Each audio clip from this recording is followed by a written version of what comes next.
اصلا کلمه قسمداره از کلمه عربی گرفته شده، معنای سوگند است.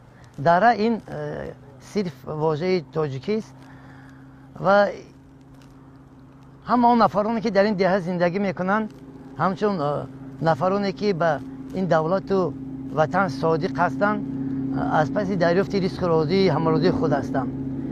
لیکن متاسفانه بعد گذشت سالها از این دهه یک نفر پیدا شد که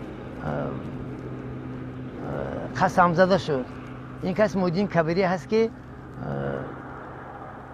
به نام دولت و وطن اسناد آورد.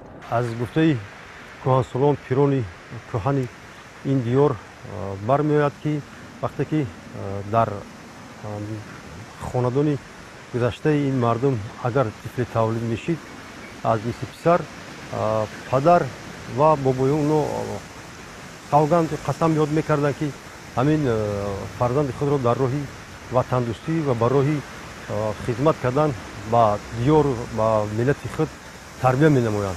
متاسفانه از این دیار افراد برآمد که با مثل محیدین کبیری با همین قسم خورده بابایان خود را شکستند و با دیار و ملت خود خیانت کردند.